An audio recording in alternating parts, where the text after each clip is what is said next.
Break the glass and $100 million will be yours," joked the billionaire, but the poor boy surprised him. The laughter exploded across the boardroom like gunfire.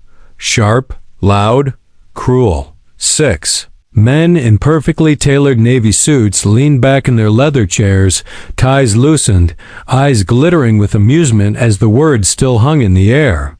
In the center of the room, under cold white lights, stood a reinforced glass vault the size of a refrigerator, its steel frame bolted into the marble floor.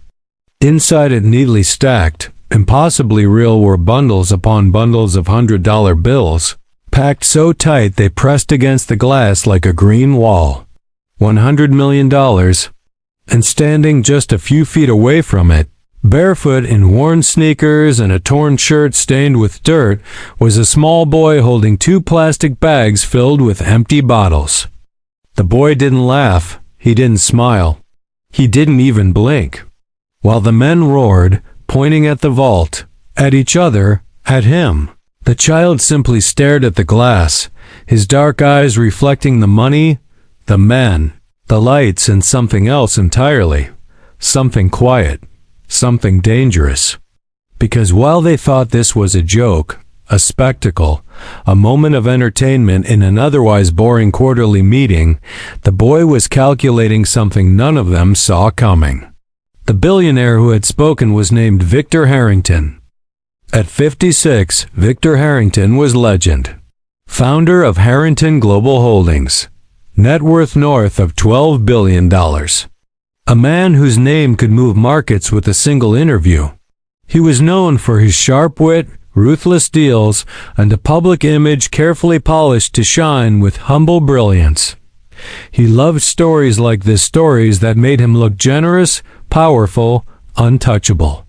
This morning had started like any other board meeting, until Victor noticed the boy outside the glass walls of the conference room. The child had been sorting bottles near the trash bins on the executive floor. Security had wanted to throw him out immediately. Victor had stopped them. "Wait," he'd said, eyes narrowing with curiosity. "Let him in."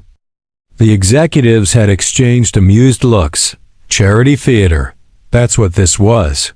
Something to break the monotony before lunch. The boy was brought inside. No one asked his name. No one asked where his parents were. They only noticed how small he looked next to the vault. Victor had stood, straightening his cufflinks, smiling like a man about to perform a magic trick. "Son," he'd said loudly, so everyone could hear. "Do you know what's inside that glass?" The boy nodded slowly. "Money," he said. The room chuckled. "A lot of money," Victor continued. "Enough to change your life forever." The boy said nothing. Victor leaned forward, resting his hands on the table. "Tell you what," he said, voice playful, "break the glass. And every dollar inside is yours." The room erupted. One executive nearly choked on his coffee. Another wiped tears of laughter from his eyes. Because everyone in that room knew the truth. The glass was bulletproof. Shock-resistant, reinforced with layered polymer and steel. It had taken engineers 6 months to design. A child couldn't break it. That was the joke. Victor laughed with them, satisfied. But then something unexpected happened. The boy stepped closer to the vault. Up close, the glass hummed softly with the building's vibration. The money inside smelled faintly of ink and paper, sealed off from the world like an artifact in a museum. The boy set his plastic bags down carefully, as if they mattered more than the millions behind the glass. Victor crossed his arms. "Go on," he said. "Give it a try." The boy lifted his hand. Everyone leaned forward, eager to watch him fail. He tapped the glass once. Tap. Nothing. A few executives snickered. He tapped again. Tap. Still nothing. Victor smirked. "Harder than it looks, huh?"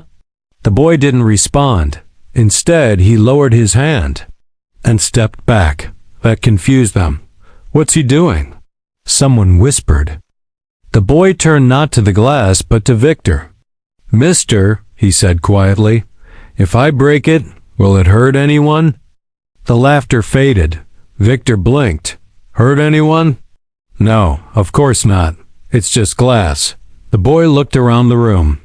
At the men, at their suits, their watches, their smiles that had already started to look uncomfortable. "And if I don't break it," the boy asked, "can I still ask you something?" Victor chuckled nervously. "Ask away."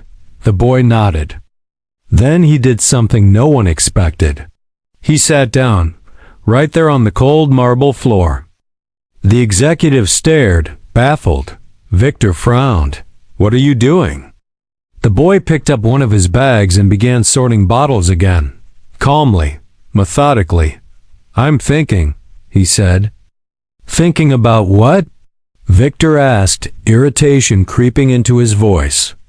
"About why you put the money behind the glass," the boy replied. That got Victor's attention. "Oh?" he said. "And why do you think?" The boy didn't look up. "Because if it was easy to take, it wouldn't mean anything to you." Silence spread through the room like a shadow. One executive shifted uncomfortably. The boy continued, his voice steady but soft. "You wanted to laugh. You wanted to see me fail. If I hit it and cried, you'd feel powerful. If I begged, you'd feel kind." Victor's smile stiffened. "That's not."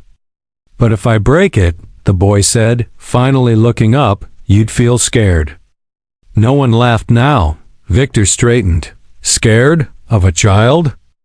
The boy shrugged. "Not of me, of what it means." Victor felt something tighten in his chest. "And what does it mean?" he asked. The boy stood.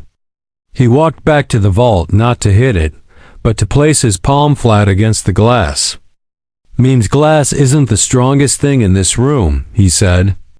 Then he looked straight at Victor Harrington. "You are." The room froze. Victor felt heat crawl up his neck. "Explain?" he demanded. The boy nodded toward the executives. "They laughed because you laughed. They stopped because you stopped. You didn't need the glass to stop me. You already decided I couldn't have it." Victor opened his mouth. No words came. The boy removed his hand from the glass. "I don't want the money," he said. Gasps rippled across the room. Victor felt dizzy. "You don't?" The boy shook his head. "Money trapped like that is lonely." He picked up his bags. "But I want something else." Victor swallowed. "What?" The boy met his eyes, unafraid. "A chance." The room held its breath. "A chance to work," the boy continued. "Not for money. For learning. I want to know how this building works. How people decide things. Why some people laugh and others don't." Victor stared at him. No one had ever spoken to him like this. Not his employees, not his competitors. Not even his own children. The boy took a step closer. "If you really wanted to test me," he said softly, "you wouldn't hide the money behind glass. You'd see what I do when I walk away." Victor felt the joke die completely, because this was no longer entertainment. This was a mirror. And Victor Harrington did not like what he was seeing. The boardroom remained silent long after the boy was escorted out, not by security, but by Victor himself. The executives didn't speak. They couldn't. Victor watched the elevator doors close behind the child, the plastic bags dangling from his small hands. And for the first time in decades, the billionaire felt something dangerously unfamiliar: shame. And deep down, buried beneath layers of power and wealth, something else began to stir. Regret. The elevator doors slid shut with a muted chime, sealing the boy inside as it descended toward the lobby. Victor Harrington remained standing there long after the numbers above the doors ticked downward and disappeared. For a moment, no one dared speak. The boardroom, once loud with laughter, felt like a mausoleum. The glass vault still stood at the center, immaculate and untouched, its fortune suddenly obscene rather than impressive. Victor turned slowly. Every executive straightened in their seat. No one smiled now. Meeting adjourned, Victor said flatly. Chairs scraped back. Papers were gathered too quickly. Men who once fought for Victor's attention now avoided his eyes, filing out in tense silence. The joke had curdled. The room smelled faintly of money and embarrassment. When the last door closed, Victor sat down alone. For the first time in years, he didn't look at the vault. He looked at his hands. They were steady, strong, hands that had signed deals worth more than entire cities. Hands that had decided the fates of thousands of employees with a pen stroke. And yet, those same hands had offered a cruel joke to a child and called it generosity. A chance, Victor muttered to himself. The word wouldn't leave him alone. Downstairs, the boy stepped out of the elevator into the gleaming marble lobby. People flowed around him, executives, assistants, visitors, most never noticing the dirt on his clothes or the weight of the plastic bags cutting into his fingers. He walked past the front desk, past the revolving doors, and into the sunlight outside. He didn't run. He didn't look back. He walked as if he had somewhere important to be. 2 blocks away, Victor's personal driver slowed the black sedan to a stop at a raised hand. "Sir?" the driver asked through the partition. Victor stared out the window. "Pull over," he said. The driver obeyed. Victor stepped out onto the sidewalk, the city noise crashing into him. Horns blared. People shouted. Somewhere a siren wailed. He scanned the crowd until he spotted the boy ahead, kneeling by a public trash bin, carefully sorting bottles. Victor approached slowly. The boy sensed him before he spoke. "You followed me," the boy said without turning. Victor paused. "Yes. Why?" Victor opened his mouth and closed it again. The truth was heavier than he expected.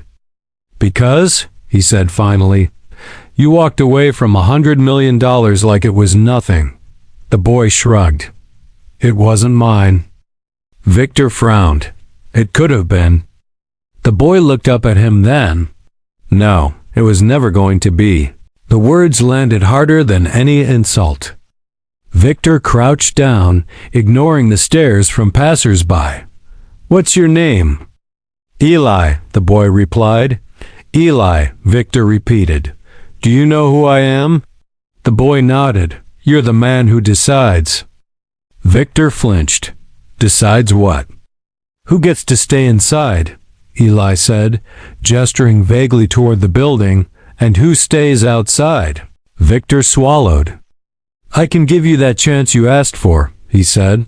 "You can come back, learn, watch. I'll make sure you're fed, clothed, safe." Eli studied him carefully. Not with awe, not with fear, but with the quiet seriousness of someone used to disappointment. "And when I'm boring?" Eli asked. "When I don't surprise you anymore?" Victor hesitated.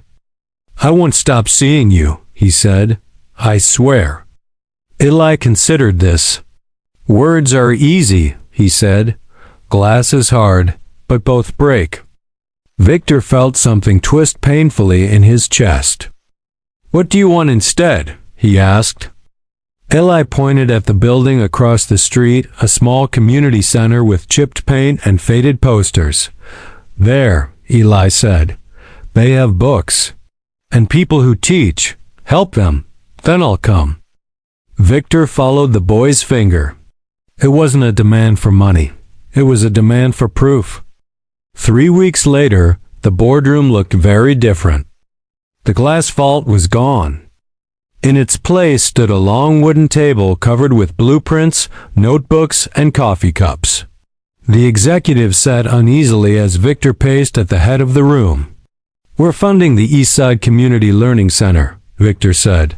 "Fully, renovations, staff, scholarships." A murmur rippled through the room. "This isn't charity. one executive ventured carefully. It's aligned with me, Victor snapped. Silence. Victor stopped pacing. I built this company on tests. Stress tests, loyalty tests, profit tests. And I've passed them all. He looked around the table, his gaze sharp. But I failed a human one. No one argued. Anyone who has a problem with this, Victor continued, can leave. No one moved. The first day Eli walked back into the building, he wasn't escorted by security. He walked beside Victor. Executives stared. Assistants whispered. Phones buzzed with speculation. Eli wore clean clothes now, but his eyes were the same. Victor showed him everything. How meetings worked. How decisions were made. How numbers could lie if you let them. Eli listened more than he spoke, absorbing details most adults ignored. He asked uncomfortable questions, honest ones. Why do people smile when they don't mean it? Why do you call firing someone restructuring? Why is the building warm upstairs and cold downstairs? Victor answered when he could. When he couldn't, he admitted it. Weeks passed. The city began to notice. Headlines shifted from profits to purpose. Stockholders complained. Then they watched the numbers stabilize, then rise. Employees volunteered. Turnover dropped. Productivity climbed. Something had changed. And at the center of it all was a boy who never touched the glass vault because he'd never believed in it. One evening, Victor found Eli alone in the old boardroom, staring out at the city lights. You know, Victor said quietly, I thought that day would make me look generous. Eli didn't turn. It didn't. Victor smiled sadly. No, it made me look small. Eli nodded. But you didn't stay that way. Victor leaned against the wall. Do you still want that chance? Eli finally looked at him. I already took it, he said. Victor followed his gaze to the city, alive and complicated and fragile. For the first time in his life, Victor Harrington understood something that no amount of money had ever taught him. The strongest thing in the room had never been the glass. It was the courage to walk away from it. The first crack did not come from anger, it came from fear. Victor Harrington stood alone in his penthouse office long after midnight. The city stretched beneath him like a living circuit board. His empire still functioned perfectly profit-steady. Headlines cautiously admiring, public opinion warming, but something beneath the surface had begun to shift. The kind of shift Victor knew well. The kind that preceded collapse. For the first time in decades, Victor Harrington was not in complete control of the narrative. It unnerved him. Eli's presence had done what hostile takeovers and market crashes never could. It had introduced uncertainty. Not in numbers, but in meaning. Employees didn't just work harder now. They questioned more. Managers asked why before how. Executives hesitated before signing ruthless decisions, glancing sometimes unconsciously toward the empty space where the glass vault once stood. Victor had removed the symbol. But symbols, he was learning, did not disappear so easily. The backlash began quietly. A call from an old investor. A sharp-edged email from a hedge fund partner. A dinner invitation that was rescinded without explanation. Then came the board meeting. The room was full, but the air felt thin. Faces that once mirrored Victor's confidence now held polite concern worse than hostility. This shift in direction, said Malcolm Reeve, the oldest board member, his voice measured, is admirable. But it's risky. Victor folded his hands. Everything worth doing is... This isn't philanthropy, another board member added. It's... influence. You're changing the culture. Victor nodded. Yes, that culture made us billions. And nearly made us empty, Victor replied. A murmur followed. Malcolm leaned forward. You're letting a child guide corporate philosophy. Victor's eyes hardened. No, I'm letting truth do that. Silence fell like a dropped glass. This company, Victor continued, rising slowly, was built on brilliance, efficiency, and ambition. But somewhere along the way, we decided people were obstacles instead of foundations. He looked around the table. That boy didn't shame us by refusing the money. He shamed us by seeing what we stopped seeing. Malcolm exhaled. And what if the market doesn't care about that? Victor smiled faintly. Then the market will learn. Eli knew none of this, at least not yet. He spent his days at the community learning center, sitting in classrooms that smelled of chalk and hope, absorbing knowledge with a hunger that startled his teachers. He asked questions that bent lessons into new shapes. He stayed late to help younger kids read. He listened to stories from people who had never been listened to. At night, Victor sometimes joined him there, not as a billionaire, but as a man trying to understand a world he'd ignored. One evening, as rain hammered the roof, Eli asked a question that Victor did not expect. "Why are they angry at you?" Victor paused. "Who?" "The people who used to like you," Eli said. "They don't smile the same anymore," Victor sighed. "Because change feels like loss to those who benefit from things staying the same." Eli thought about that. "Did you benefit?" Victor answered honestly. "More than anyone." "Then why change?" Eli asked. Victor looked around the modest room, the peeling paint, the donated furniture, the children laughing despite everything. "Because I finally understood the cost," he said. "The attack came 2 weeks later. Not with threats or protests, but with paperwork.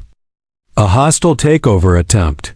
Coordinated, precise, backed by investors who believed Victor had gone soft. The news exploded across financial media. Harrington Empire at risk. Board questions CEO's vision. Philanthropy or failure? Victor sat at his desk as lawyers flooded in and advisors shouted overlapping strategies. "We can fight this," one said. "We should compromise," another urged. "Step back, let the board install an interim." Victor raised his hand. "No," he said calmly. Everyone froze. "If they want control," Victor continued, "they'll have to take it in the open." That night, Victor did something unprecedented. He spoke publicly. No press release. No polished statement. He stood on the steps of the company headquarters, cameras flashing, rain falling, the city holding its breath. "I was once asked to break glass for money," he began. The crowd stilled. I laughed. I thought it was clever. His voice did not waver. But the one who surprised me wasn't the boy. It was myself.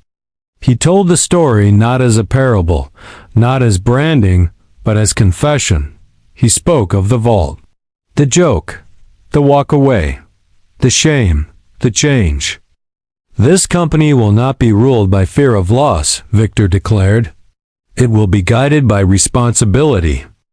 And if that costs me power," he added, "so be it." Inside the learning center, Eli watched the broadcast on a cracked television. The room was quiet. One of the teachers glanced at him. "You knew this would happen, didn't you?" Eli shook his head.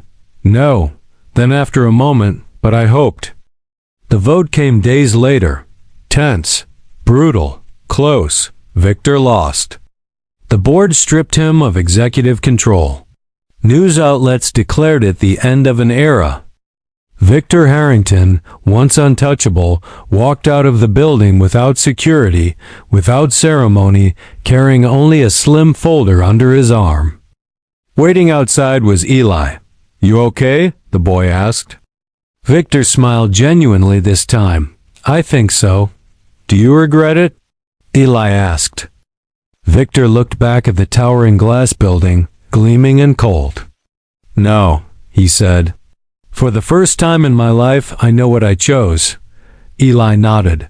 "Good. What now?" Victor asked. Eli grinned. "Now we build something they can't take away." Victor laughed softly. And together, they walked into a future that no vault could contain. The world did not end when Victor Harrington lost his empire. It simply stopped revolving around him. For weeks after his removal, Victor woke before dawn out of habit, his mind already racing through numbers, markets, and meetings that no longer existed. The silence of his mornings felt heavier than any boardroom pressure he had ever endured. No assistants. No alerts. No fleet waiting below. Just quiet and Eli. They moved into a modest apartment near the learning center, 2 bedrooms, scuffed floors, sunlight that spilled through thin curtains without asking permission.